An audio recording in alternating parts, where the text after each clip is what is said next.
Shalom, selamat pagi, salam sejahtera untuk kita semua. Pagi hari ini kita akan bersyukur kepada Tuhan karena kebaikan Tuhan yang begitu luar biasa dalam kehidupan kita, hingga Tuhan masih memberikan kekuatan, kesehatan, bahkan mengantar kita ke rumah Tuhan ini untuk kita sama-sama memuji, memuliakan nama Tuhan.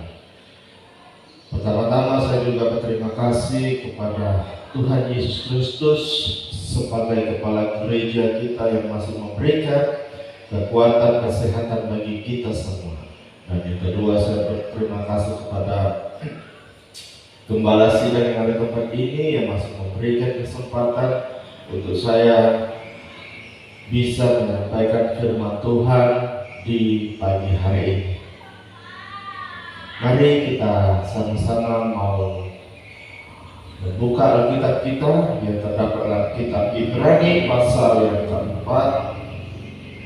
Ibrani pasal yang keempat, ayat yang pertama sampai ayat yang ke-7. Ibrani pasal yang keempat, ayat yang pertama sampai ayat yang ke-7.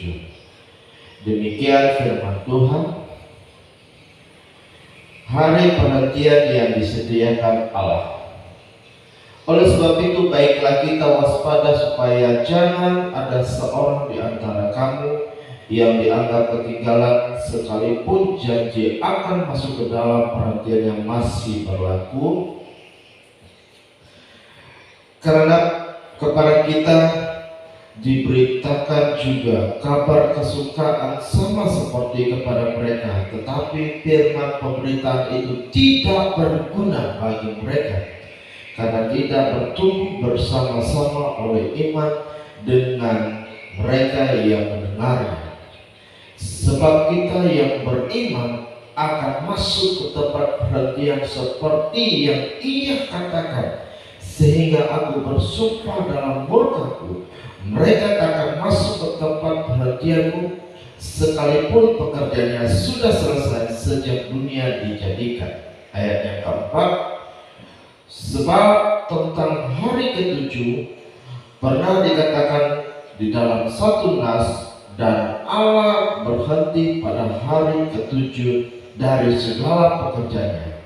Dan dalam nas itu ia baca, mereka akan masuk ke tempat perhentianku. Jadi sudah jelas bahwa ada sejumlah orang akan masuk ke tempat perhentian itu, sedangkan mereka yang kepadanya lebih dahulu diberitakan kabar kesukaan itu tidak masuk karena ketidaktaatan mereka.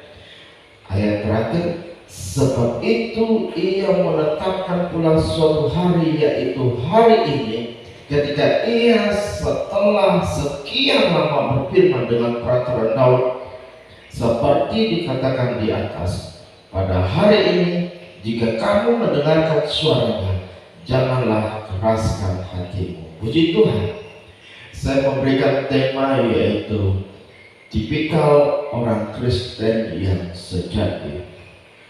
Tipikal orang Kristen yang sejati. Dari ayat yang sudah kita baca bersama Bapak Ibu jemaat Tuhan, ini adalah sebuah peringatan bagi orang Kristen. Bagaimana kita diminta untuk waspada supaya kita tidak ketinggalan akan setiap janji-janji Tuhan yang sudah Dia sediakan bagi saya dan saudara. Dari firman Tuhan yang sudah kita baca bersama, kita akan menemukan tipikal orang Kristen yang sejati. Arti kata sejati kalau saya melihat dari Kamus Besar Bahasa Indonesia, artinya yang pertama itu tulen, yang kedua asli, dan yang ketiga itu murni. Secara kasat mata mungkin kita tidak akan menemukan perbedaan antara orang Kristen yang sejati dengan orang Kristen yang biasa-biasa saja. Kenapa saya mengatakan demikian? Karena kedua tipikal orang Kristen ini, yang pertama sama-sama mengaku orang Kristen, yang kedua mereka sama-sama rajin datang beribadah. Yang ketiga, mereka sama-sama rajin masuk ke bait Allah atau ke gereja. Yang keempat, mereka sama-sama rajin mendengarkan atau mungkin sama-sama membaca firman Tuhan. Terus bagaimana kita menemukan perbedaan antara orang Kristen sejati dengan orang Kristen yang biasa? Yang pertama, kalau kita melihat di ayat yang kedua, di sana kita akan menemukan dengan jelas ada perbedaan antara orang Kristen sejati dan orang Kristen yang biasa. Dikatakan karena kepada kita diberitakan juga kabar kesukaan sama seperti kepada mereka, tetapi firman pemberitaan itu tidak berguna bagi mereka. Nah, ini poin yang pertama. Dikatakan bahwa tetapi firman pemberitaan itu tidak berguna bagi mereka. Poin pertama adalah orang Kristen sejati pastinya menyimpan firman Tuhan itu di dalam hati mereka. Paulus mengatakan bahwa orang Kristen untuk tetap menyimpan setiap firman-firman yang sudah mereka dengar itu di dalam hati mereka. Supaya apa? Supaya iman mereka semakin hari semakin bertumbuh di dalam Tuhan.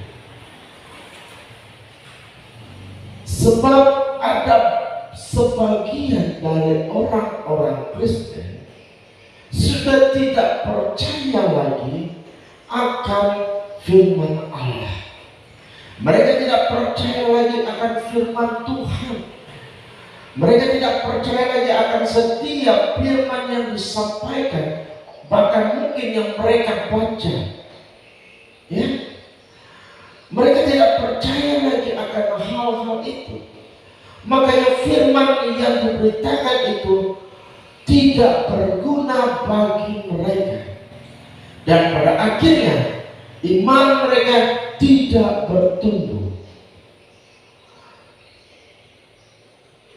Ini sama halnya seperti sebagian dari bangsa Israel ketika mereka keluar dari tanah perbudakan atau tanah Mesir mau menuju tanah Kanaan. Ketika mereka berada dalam suatu suasana yang tidak enak, atau pada saat mereka berada di padang gurun, berulang-ulang kali bangsa ini melakukan dosa. Berulang-ulang kali mereka berulang, padahal Allah sudah berjanji kepada mereka, namun mereka tidak percaya akan setiap janji Allah itu. Justru mereka melakukan hal-hal yang tidak menyenangkan bagi Allah. Justru mereka menyembah kepada ilah-ilah lain. Mereka tidak memiliki iman yang besar kepada Tuhan untuk bisa masuk dalam tanah perjanjian itu.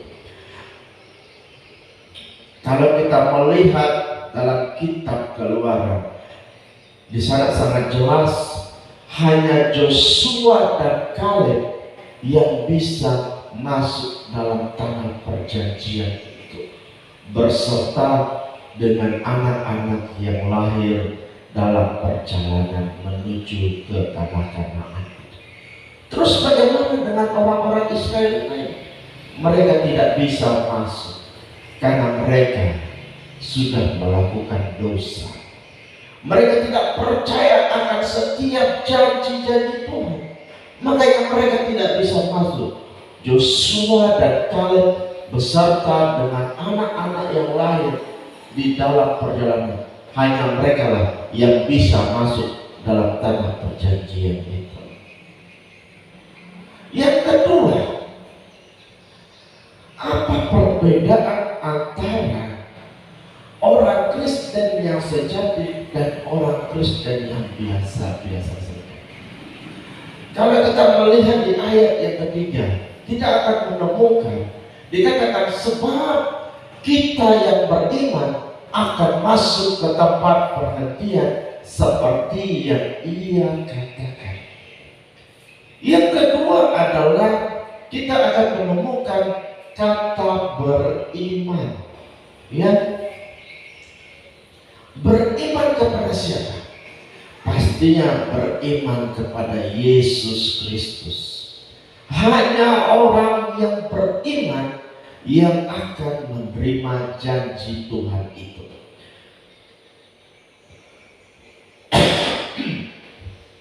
Hanya orang yang beriman yang bisa masuk dalam tempat yang Tuhan sudah persiapkan bagi kita.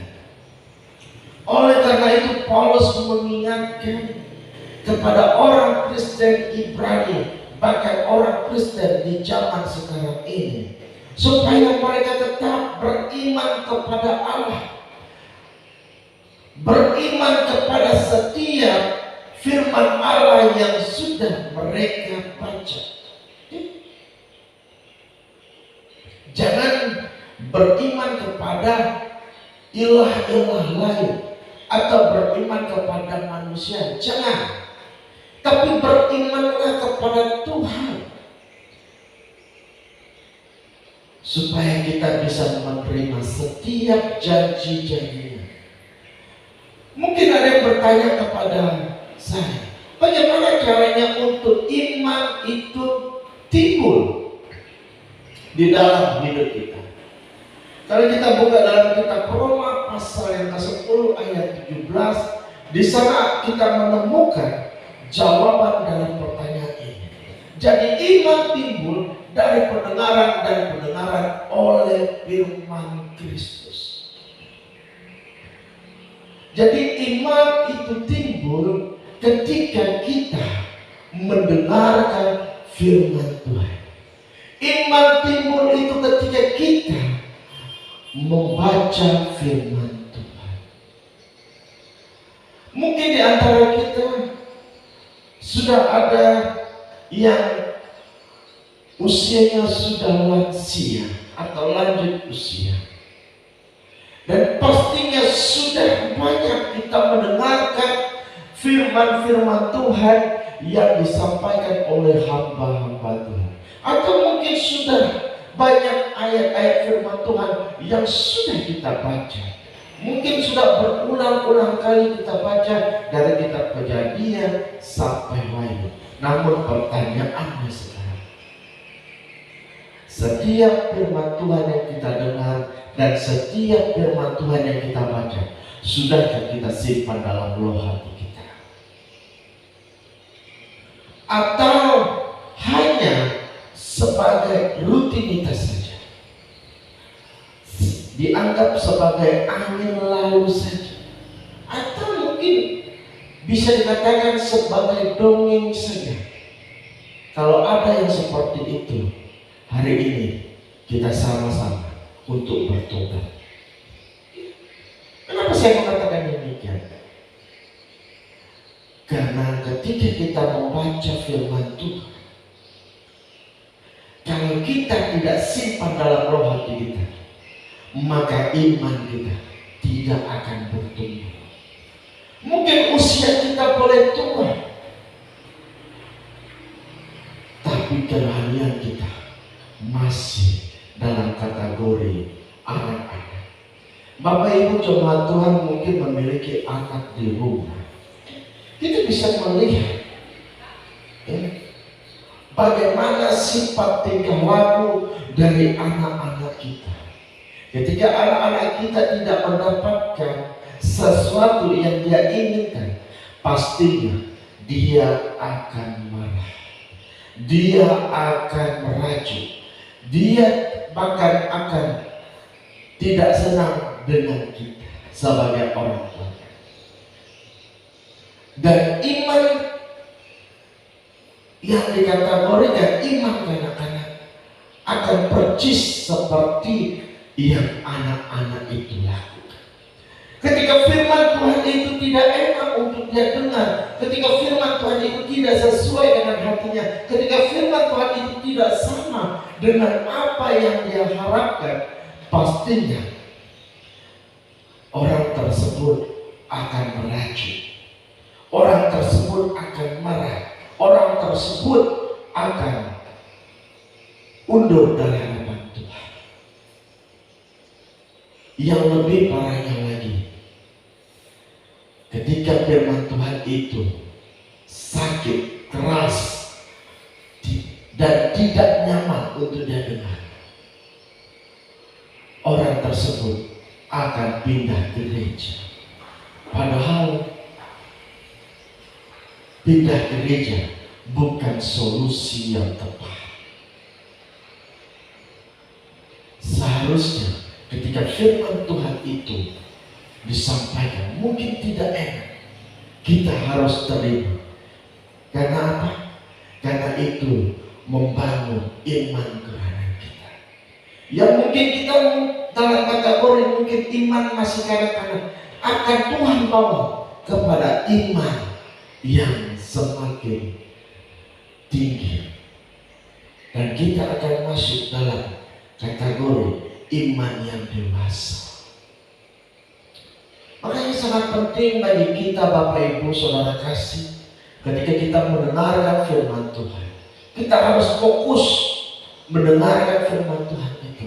Ketika kita membaca firman Tuhan, kita harus fokus untuk memahami, membaca firman Tuhan itu. Supaya apa? Supaya kita memahami dan mengerti apa sih maksud dari firman Tuhan itu buat saya dan saudara. Ketika kita fokus, maka iman kerohanian kita akan dibawa naik. Iman kita tidak lagi iman kanak-kanak, tapi kita sudah masuk dalam kategori iman yang dewasa. Supaya kita bisa menerima janji-janji Tuhan. Yang terakhir, tipikal orang Kristen yang sejati yang ketiga, di ayat yang ke-7, Ibrani 4 ayat yang ke-7, di sana kita akan menemukan, sebab itu ia menetapkan satu hari, yaitu hari ini, ketika ia setelah sekian lama berfirman dengan perantaraan Daud, seperti dikatakan di atas, pada hari ini jika kamu mendengarkan suaranya, janganlah keraskan hatimu. Tipikal orang Kristen yang sejati, pastinya ketika dia mendengarkan firman Tuhan, dia tidak mengeraskan hatinya. Ya. Tetapi berbeda dengan orang Kristen yang biasa-biasa saja. Kalau firman Tuhan itu keras, firman Tuhan itu tidak nyaman, firman Tuhan itu membuat telinganya mungkin panas, pastinya hal ini yang akan dia lakukan. Dia mengeraskan hatinya untuk firman Tuhan. Makanya imannya tidak bertumbuh, makanya kedewasaannya tidak bertumbuh, makanya dia tetap masih dalam kategori iman kanak-kanak. Usia mungkin mulai tua, tapi kerohaniannya belum tentu tua. Kenapa? Seringkali hal ini yang dilakukan oleh orang Kristen biasa-biasa saja.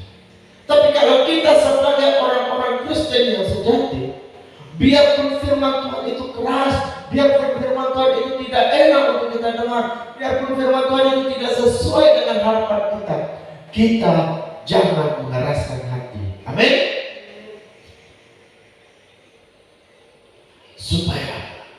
Supaya iman kita semakin bertumbuh. Kalau kita lihat dalam kitab Ibrani 3 ayat 15, di sana kita akan melihat bagaimana ya orang-orang Kristen ketika mereka mendengarkan firman Tuhan. Tetapi apabila pernah dikatakan pada hari ini, jika kamu mendengarkan suaranya, janganlah keraskan hatimu seperti dalam kegeramanmu. Orang geram ini pastinya ketika posisinya sedang marah, ya.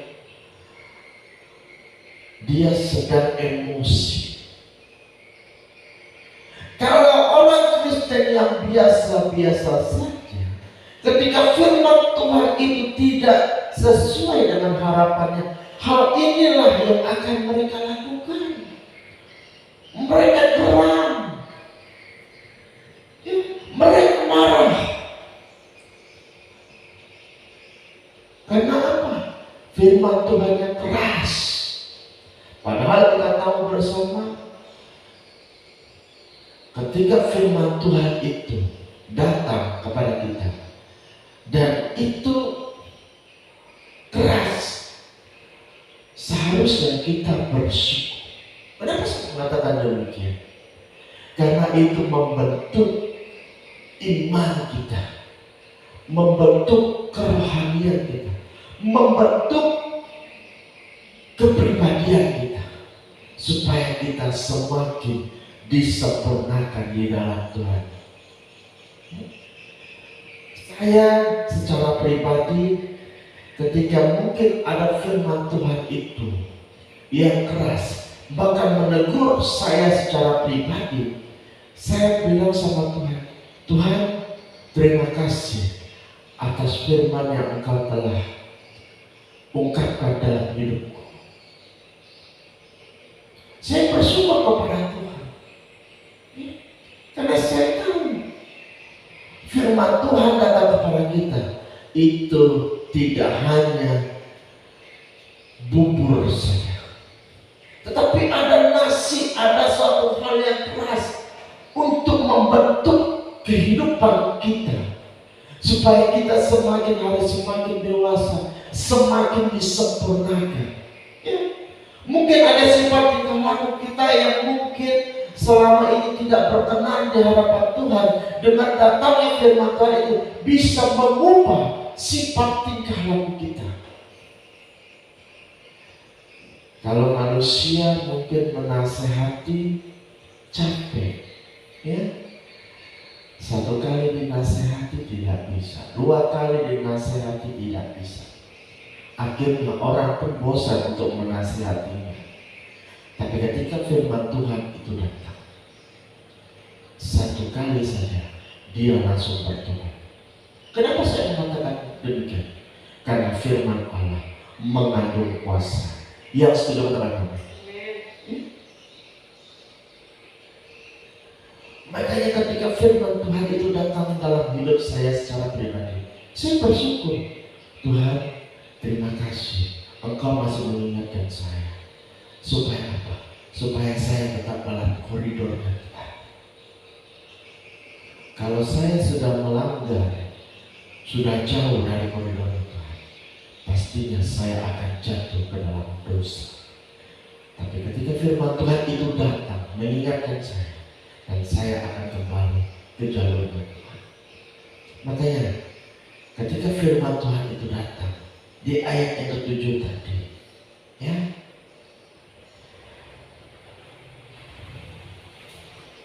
janganlah keraskan hatimu.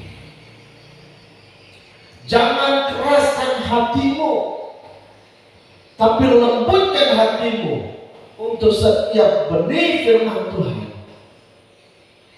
Karena orang-orang Kristen yang sejati pastinya ketika firman Tuhan itu datang, baik itu lembut ataupun keras, dia pasti membuka hatinya untuk menaruh firman Tuhan itu dalam hatinya.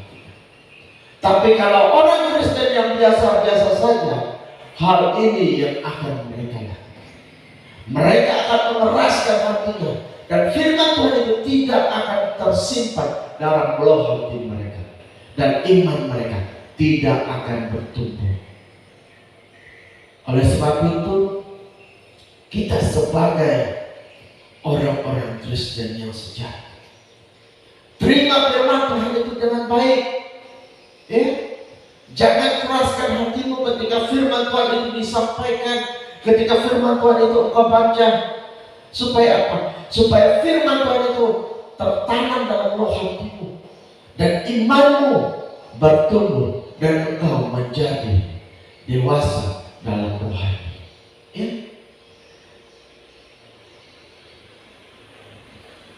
Supaya kita jangan menjadi orang Kristen yang biasa-biasa saja, tetapi kita menjadi orang Kristen yang murni, orang Kristen yang sejati, orang Kristen yang asli, supaya kita bisa menerima setiap janji-janji Tuhan. Karena itu kita sebagai jemaat Tuhan, saya mengajak kita semua, dimanapun kita berada, baik yang ada dalam gereja maupun yang ada mungkin di rumah kita masing-masing, saya mengajak untuk kita semua menjadi orang Kristen yang sejati. Jangan hanya orang Kristen yang biasa-biasa saja, jangan. Tapi menjadilah orang Kristen yang murni, yang asli, yang tulen, yang sejati. Supaya apa? Supaya kita bisa menyimpan setiap firman Tuhan yang disampaikan oleh hamba-hamba Tuhan. Menyimpan setiap benih firman Tuhan yang mungkin sudah kita baca. Supaya iman, kerohanian kita semakin hari semakin bertumbuh, dan kita semakin hari semakin dewasa dalam kerohanian kita, dan kita bisa menjadi pelaku-pelaku dari firman Allah. Kita akan taat akan setiap janjinya, akan setiap aturan-aturan Allah. Kita ikuti, ya. Dan kita jangan mengeraskan hati kita ketika firman Tuhan itu kita baca atau kita dengar bersama, supaya kita menerima berkat daripada Tuhan, baik berkat jasmani maupun berkat rohani. Dan kita akan menerima setiap janji-janji Allah yang Dia sudah sediakan untuk saya dan saudara. Tetapi kalau kita tidak menjadi orang Kristen yang sejati, kita tidak akan menerima setiap janji-janji Allah yang Dia sudah sediakan bagi saya. Hanya orang-orang Kristen yang sejati yang bisa menerima itu. Makanya kita sebagai anak-anak Tuhan, sekali lagi saya mengajak untuk kita menjadi orang-orang Kristen yang sejati, supaya kita menerima janji-janji Allah itu. Terima kasih. Inilah firman Tuhan yang bisa saya sampaikan. Tuhan Yesus memberkati. Mari kita berdoa. Segala pujian, syukur, hormat, kemuliaan hanya bagi nama-Mu ya Bapa. Pagi hari ini kami sudah mendengarkan firman. Kami percaya firman-Mu itu hidup, firman-Mu yang mengingatkan kami, firman-Mu yang membentuk kami untuk kami terus disempurnakan di dalam Tuhan. Dan kami percaya kami akan memperoleh kesempurnaan ilahi yang berasal daripada Engkau di dalam diri kami, Bapa. Bapa, hamba-Mu sudah selesai berbicara, tapi hamba-Mu percaya bahwa Roh Kudus terus mengingatkan kami, terus berbicara dalam kehidupan kami, supaya kami selalu diingatkan, supaya kami menjadi orang-orang Kristen yang sejati, orang-orang Kristen yang bisa menyimpan setiap benih firman Tuhan yang sudah kami dengar, bahkan mungkin yang sudah kami baca, supaya iman kerohanian kami semakin hari semakin dewasa di dalam Tuhan. Dan ketika firman Tuhan itu disampaikan, kami bisa menerima dengan sukacita. Supaya apa? Supaya damai sejahtera selalu ada dalam kehidupan kami. Kami tidak mengeraskan hati, ketika firman Tuhan itu kami baca ataupun ketika kami dengar, supaya hidup kami diberkati oleh Tuhan. Terima kasih ya Bapak. Terima kasih Yesus. Kami akan lanjutkan ibadah ini hanya di dalam nama Tuhan Yesus Kristus. Kami sudah berdoa dan mengucap syukur. Haleluya. Amin.